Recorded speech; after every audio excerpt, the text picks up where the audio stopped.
Hi friends, इस video में हम बात करेंगे कुछ की business news for today. So I am starting this format. Hopefully we'll share की बिजनेस न्यूज़ एवरी डे। ये कुछ फैंसी न्यूज़ नहीं रहेगी जैसे ये कुछ बड़ा सा छाप दिया करके। रियली जो क्रिटिकल है वो those news I will be talking about. So just to start with today, so आज की एक सबसे इंटरेस्टिंग न्यूज़ मुझे ये लगी कि अमेज़ॉन ने जो अपना रेफरल का फीस लेता था, जो ये अपने छोटे सेलर होते हैं वेबसाइट के ऊपर, वो जब सेल करते हैं या बड़े सेलर वट एवर, तो वो अमेज़ॉन चूँकि अपने प्लेटफॉर्म पे उस प्रोडक्ट को लगाने देता है, बेचने देता है, तो कुछ रेफरल फीस लेता है 2% से लेके 18% तक। बट उन्होंने ये डिसीजन लिया है कि जो छोटे प्रोडक्ट है, मतलब अप टिल 1000 रुपीज़ तक के जो प्रोडक्ट होंगे, उस पर नाउ कुछ भी उनका रेफरल फीस नहीं होगा, वो कम्प्लीटली वेव हो जाएगा। प्लस जो प्रोडक्ट 300 रुपये तक के होंगे उन पे वो जो ट्रांसपोर्टेशन का चार्ज लेता है अभी, वो भी कुछ 20% के आसपास रिड्यूस कर देगा। तो मतलब एंड सेम थिंग फ्लिपकार्ट ने पहले की है। तो बेसिकली अमेज़ॉन फ्लिपकार्ट को ही रिप्लिकेट कर रहा है, बट इससे इन अ वे जो छोटे सेलर्स होते हैं या कोई छोटा स्टार्ट करना चाहता है उसके लिए काफ़ी बेनिफिशियल हो जाएगा। बिकॉज एक तो पहले ही आप जब ऐसी वेबसाइट पे सेल करने जाते हो तो आपको पहले दुनिया भर के जीएसटी रजिस्ट्रेशन, ये रजिस्ट्रेशन वो लेना पड़ता है।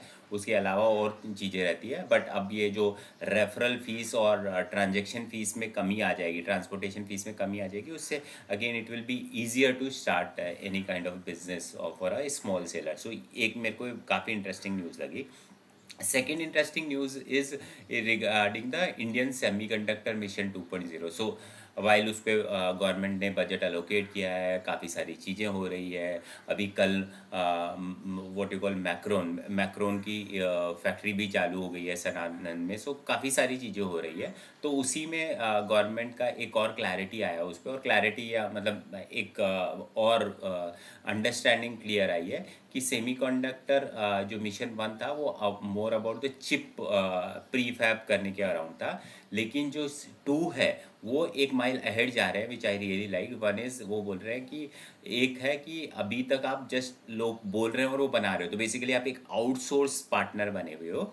नाउ आप क्या करोगे, what they are trying to do is they are trying to create the ecosystem for designing of chip as well. So something like आप ये बड़ी कंपनियों की बात करोगे, क्वेलकम की बात करोगे या एन विद्या की बात करोगे, तो वो क्या करती है, वो डिज़ाइन करती है चिप। सो वो डिज़ाइन का इकोसिस्टम कंपनी गवर्नमेंट क्रिएट करने की कोशिश कर रही है। और मेजर बड़ी कंपनियां, मेजर जो वैल्यू एडिशन या मेजर जो पैसा बनेगा वो उसी में बनेगा। सेकंड, गवर्नमेंट ये बोल रही है कि चलो आपने डिज़ाइन भी कर लिया, बना भी लिया, लेकिन उससे जो रिलेटेड मटेरियल है उसका भी इकोसिस्टम वो तैयार करने की कोशिश करे। तो this is again a very good thing.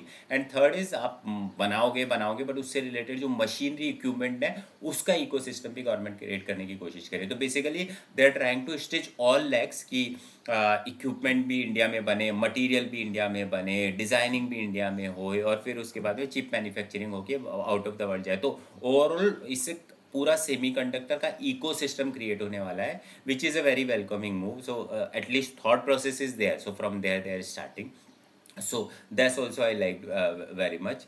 Third is around the जो आपका पूरे वीकेंड और 2 दिन से सुन रहे होंगे, जो ईरान और इसराइल एंड यूएस का वॉर हो गया है। यूएस उस पे बम गिरा रहा है, ये इस पे बम गिरा रहा है, एंड उससे पूरा मार्केट तो वॉलेटाइल है ही आज, स्टॉक मार्केट। बट बाकी क्या फ़र्क पड़ने पड़ा वाला है इंडिया एज ए होल, तो इंडिया एज ए होल 2 चीज़ें होने वाली हैं, और उसमें major impact, India is nowhere part of the world, part of the war, but उसमें इम्पैक्ट जो आने वाला है वो मेजर ये आने वाला है कि जो शिपिंग होती है फ्रॉम दीज प्लेसेस, मतलब अगर मैं इंडिया से बात करूँ तो इंडिया से जो भी माल जाता है या इंडिया में माल आता है टू यूरोप और यूएस, उसमें एक पर्टिकुलर जो ट्रेड रूट यूज़ होता है ओशियन का, जिसे ये लोग कह है स्ट्रेट ऑफ हमरूज, समथिंग लाइक दैट, ऐसा कुछ नाम है उस पर्टिकुलर इसका वाटर वेव्स का, समंदर के एरिया का। सो वो उन्होंने इसने ईरान वालों ने बंद कर दिया। तो उस वजह से क्या होगा कि जितने भी प्रोडक्ट होंगे वो उस रूट से न जाके लंबे रूट से जाएंगे, जिसे कैप ऑफ गुड होप बोलते हैं। तो अगर वहाँ से जाएंगे तो वन इज़ शिपिंग का जो टाइम है वो काफ़ी ज़्यादा लग जाएगा, 20 से 25 दिन लग जाएगा, प्लस टाइम ज़्यादा लगेगा तो कॉस्ट भी ज़्यादा लगेगी। तो इसलिए जो भी माल इंडिया से जाएगा और इंडिया में आएगा तो वो शिपिंग की कॉस्ट काफ़ी बढ़ने वाली है, वो एक मेजर इम्पैक्ट आने वाला है। नाउ इसमें मेजर चीज़ें जहाँ पे इम्पैक्ट आने वाली है, वन इज़ ऑब्वियसली आपका क्रूड का प्राइस बढ़ गया, क्योंकि क्रूड की काफ़ी सारी सप्लाई जो आती है वो वेस्ट एशिया से आती है। मतलब इंडिया का भी काफ़ी सारा क्रूड जो आता है वो आपका यूएई से आता है, आपका इससे कतर वगैरह से आता है, तो काफ़ी सब्सटेंशियल, तो वो क्रूड का प्राइस काफ़ी इम्पैक्ट होने वाला है और उससे कॉस्ट बढ़ने वाली है। अदर देन क्रूड जो सेक्टर इम्पैक्ट होने वाले हैं इंडिया के परस्पेक्टिव से, वो है एक्सपोर्ट परस्पेक्टिव से देखो तो वन इज़ टेक्सटाइल, क्योंकि टेक्सटाइल का कैसा है कि ये फैशन प्रोडक्ट होते हैं, स्पेसिफिक विंडो में पहुंचने चाहिए, विंटर है, समर है, सो अगर ये 20-25 दिन एक्स्ट्रा लगने वाले हैं तो वहाँ पे उनकी सेल इम्पैक्ट हो सकती है।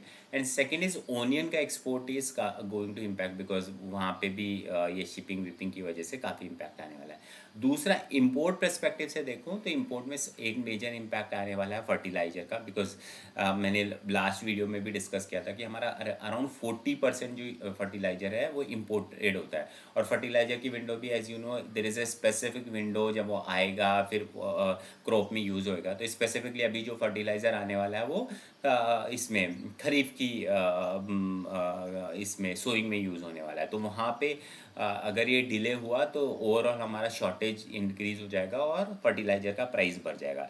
सेकंड जो इम्पैक्ट आ रहा है वो गोल्ड पे आ रहा है अब इनफैक्ट, क्योंकि गोल्ड क्या होता है कि अपना जितना भी करीबन 800 से 850 metric tonne India gold import करता है हर साल, और उसमें से जो 60-70% गोल्ड आता है वो दुबई से आता है ना। इस पूरे प्रॉब्लम में Dubai is also got impacted, मतलब you can't trade and stuff like that. So from that perspective gold का इंपोर्ट इम्पैक्ट होगा तो दस वेयर और मतलब प्राइसिंग बढ़ेगा तो दैट्स ऑल्सो गॉट इम्पैक्टेड।